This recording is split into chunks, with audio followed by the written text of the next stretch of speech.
Hello everyone, welcome to Diplomatic Brief. As the United States tries to weave a global network to contain China, Trump is finding that the resistance to his hegemonic directives is greater than he expected. Two of America's traditional partners, Canada and Argentina, have recently shown new diplomatic moves toward China, indicating that pragmatic choices based on their own national interests are leading them to try to break through the China policy lines drawn by the US. On January 13th, Canadian Prime Minister Carney began the first official visit to China by a Canadian Prime Minister in 8 years. At this sensitive moment is a political storm centered around the Taiwan issue unfolding within Canada. According to a report by the Canadian press on January 12th, two Liberal Party MPs, Asek and Lalonde, announced that they would cut short a so-called delegation visit to Taiwan and return to Canada. In a joint statement, the two gave the reason as respecting the government's advice and explained that the Prime Minister's visit to China was only officially finalized last week. Moreover, the latter part of this trip overlaps with the Prime Minister's schedule. To avoid any misunderstanding about Canada's foreign policy and to respect the government's advice, they will return home after completing a significant portion of the trip. The two also stated that this visit to Taiwan mainly focuses on trade, culture, and people-to-people exchanges. In sharp contrast to the sudden halt by the Liberal MPs to coordinate with Prime Minister Carney's visit to China, there are others who are participating together. What about the Conservative MPs who switched to the Taiwan trip? They chose to stick to their path to the end. Conservative foreign affairs critic Michael Chong stated that the Liberal MP's decision to cut their trip short is equivalent to bowing to the Chinese side, and also said that the Conservative MPs have not received any notice to return to Canada. To put it simply, this incident highlights the division within Canada over its China policy, and it also clearly shows the urgent intention of the Carney government to seek stable relations with China. China is Canada's second-largest trading partner, with total goods trade reaching $117.444 billion Canadian dollars in 2024. Recently, Canada blindly followed the US, straining China-Canada relations. Following a rift with the Trump administration, the Carney government, taking office last March, shifted from Trudeau's approach to seek the promotion of relations with China. The Canadian Prime Minister's office has made it clear that this visit is aimed at holding consultations with China on issues such as trade, energy, agriculture, and international security. Carney himself also admitted that visiting China would help strengthen Canada's economic resilience and promote the country's shift from relying on a single trading partner to a more diversified economy. Canadian media generally believe that this visit is a milestone in repairing China-Canada relations. Canadian agriculture. The Canadian agricultural sector is even more eagerly anticipating that this visit can ease the trade tensions between the two countries. According to the latest poll released by Ipsos, more than half, 54% of Canadian respondents expressed support for strengthening trade relations with China and reaching more economic cooperation agreements. This result stands in stark contrast to 2020, when China-Canada relations hit rock bottom and 80% of respondents wanted to reduce dependence on the Chinese market. Coincidentally, in South America, Argentina, which is regarded by the United States as a staunch ally, also wants to demonstrate its independent stance. On January 12th, Argentine President Milei, in an interview with a domestic media outlet, made it clear that he plans to visit China this year. He emphasized that China is a very good trading partner, saying, "We have an excellent commercial relationship with China, and we must try to trade with all countries in the world, anyone who wants to do business with us."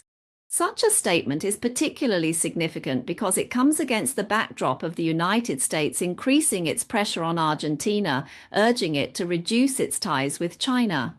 According to a Reuters report on January 11th, one of the main intentions behind the recent US military actions in Venezuela was to send a message to China to stay away from the Americas. However, the Milei administration clearly does not want to fully comply with this directive from the United States. What is even more noteworthy is the dramatic shift in Milei's attitude toward China. During his campaign, he made a series of tough, even insulting remarks about China, claiming he would sever ties with the country. But since taking office and facing harsh economic realities, his stance has softened rapidly. A key turning point occurred in April last year when Argentina's central bank announced it had signed an agreement with China worth 35 billion, a yuan-renminbi local currency swap agreement. According to commentary from the Associated Press, this move provided Argentina's depleted foreign exchange reserves with some breathing room, allowing it to meet its debt obligations to the International Monetary Fund. Milei himself subsequently expressed gratitude to China, saying that China is a very interesting trading partner. Milei's pragmatic diplomacy is focused on trade. Though the US views Argentina as an ally and promised financial aid, Argentina, to protect agricultural exports, competed for market share. Last year, when China cut US agricultural orders due to trade disputes, Argentina took action. Argentina also announced a duty-free export window, and Chinese importers quickly purchased 2.66 million tons of Argentine soybeans. This move made things even worse for American farmers who were already suffering, and even led to a minor diplomatic episode. It was said that during the United Nations General Assembly in New York last September, someone captured the following scene. At that time, U.S. Treasury Secretary Benson received a private message which was precisely a complaint about Argentina lowering its export taxes. In November last year, there was news that American banks had already put on hold a $20 billion aid plan for Argentina. Meanwhile, Chinese companies continued to expand their presence in Argentina, increasing investments in both the lithium and electric vehicle sectors. Trade between the two countries in Central Asia remains significant. Data shows that in 2024, the bilateral trade in goods reached $16.35 billion. China is one of Argentina's largest import and export partners, with Argentina's exports to China mainly focused on key agricultural products. On January 12th, during an interview with Haoguo News, when pressed about whether deepening relations with China might anger Trump or contradict the latest U.S. national security strategy. Secondly, he refused to respond directly. In the interview, he drew a clear line, saying that this is unrelated to business and is instead a matter of geopolitics, taking a different tone. We are allies of the United States and Israel. Geopolitical issues are one thing, trade issues are another, and these issues will all be handled. This way of separating economic and trade cooperation from geopolitical entanglements can be said to represent the shared sentiment of many countries. As for why Milei still wants to visit China, even though he knows Trump is dissatisfied with his attitude toward China, ultimately, it's because the Chinese market plays a crucial role in Argentina's economy. Even a small move could force other countries to take it seriously. According to a report by La Nación on January 13th, Argentine officials held a meeting with the Chinese side to discuss the issue of beef import quotas. Previously, the Chinese side had announced the implementation of restrictions on beef import quotas. Starting from January 1, 2026, an additional 55% tariff will be imposed on imported beef that exceeds the quota, and the quota will increase year by year. In 2026, the import quota is 2.7 million tons, of which Argentina is allocated 511,000 tons. If China reduces its beef imports, Argentine farmers will be greatly affected. Facing a pile of economic problems at home, how much can the United States really help Milei? How much can China help him? He knows in his heart, and that's why he made a pragmatic choice. To briefly summarize a few observations. First, from the Canadian Liberal MP adjusting the Prime Minister's itinerary due to suspicions, to the Argentine president withstanding pressure and strengthening cooperation with China, all these reflect a trend. Pragmatic and rational policies will not be completely controlled by the United States. Back in the day, when the US set textile import quotas for China, many Chinese companies or foreign invested enterprises in China wanted to fake certificates of origin to circumvent these quotas. Why was that? Because only the US had the largest demand. Everyone wanted access to their market.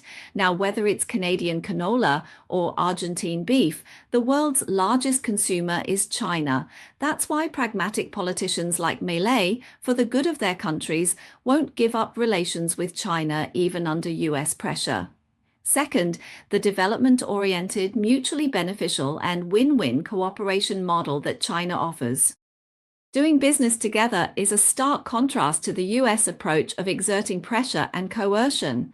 Especially with Trump's cross-border arrests of foreign leaders, this only accelerates the overall decline of America's image. Third, whether it's Canada seeking trade diversification to enhance economic resilience, or Argentina trying to save its own economy by expanding exports to China, all of this shows that the deep integration of the global economy can no longer be severed by political slogans.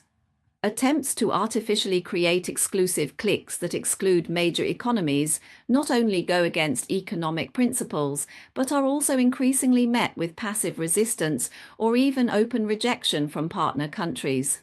If the United States cannot face this reality, even deeper and more numerous rifts will emerge within the alliance system it leads.